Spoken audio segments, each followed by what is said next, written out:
Like, we see somebody, she's sitting on her throne, her seat of power, and she's got her sword. She's got her crown on. She's got the cherub there, and she's got butterflies and clouds around her. The clouds symbolizing the confusion and the illusion that can mess with our minds and throw us off from what we know to be true. The cherub, meaning that she is connecting her energy to a divine source for clarity. The sword, representing, again, the ability to cut through the BS. And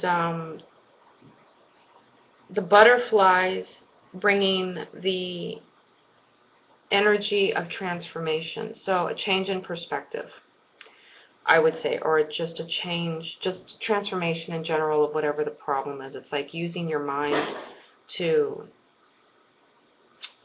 get clear on what's going on so that we can see what needs to be changed.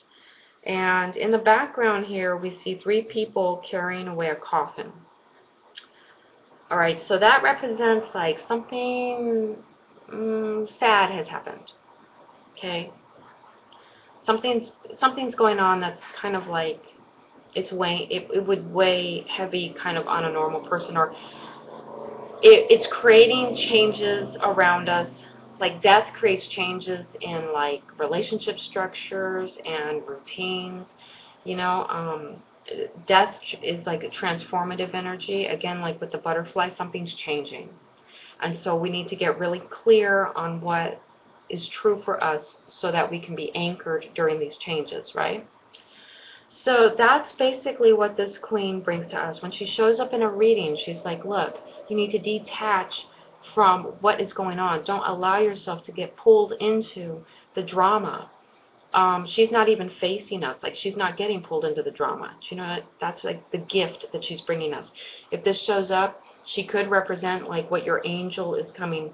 You may have an angel guide that's coming to you that is trying to cut cords of attachments around you, to cut them away from you, so that you're able to step back and get back into your own center of power, get back into your own energy.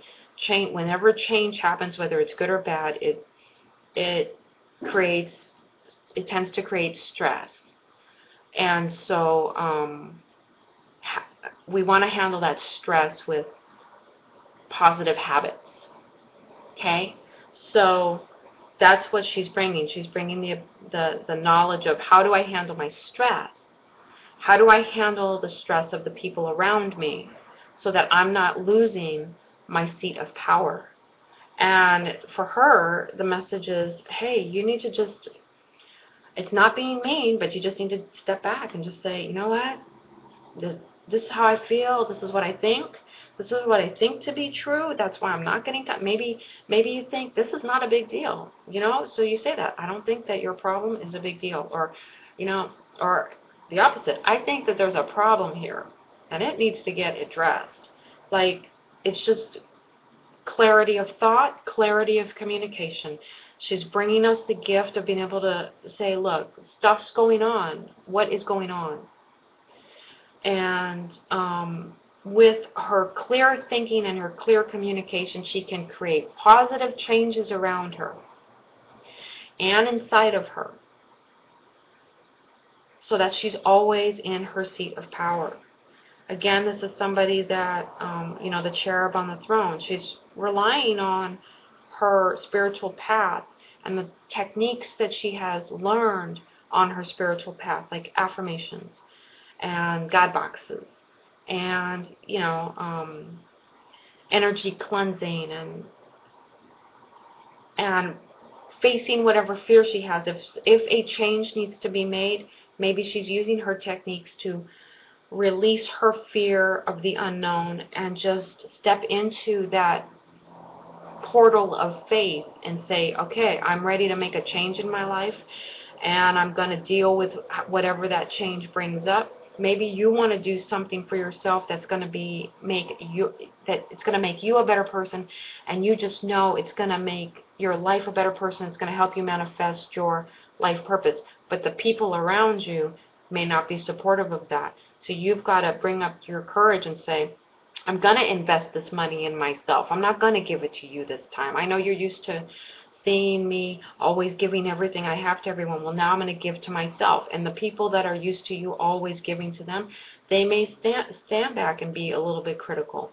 Well, that's too bad. That's what this queen is saying. She's saying, you know, it's getting clear in your mind, clear in your communication, using your spiritual path, using your spiritual technique to give you strength. You're not going to let drama come in and take you out of your seat of power. You're just not going to get caught up in it. All right? So that's what the Queen of Swords brings to us. Again, with all her symbols of like that change is in the air, that's kind of like the red flag or the green light you want to be aware of. Like, change is happening. So whatever that change is, let me get my stress management techniques in order so I can deal with it in a positive way. So that's my take on the Queen of Swords, and bless us all with enlightenment. Have a great day.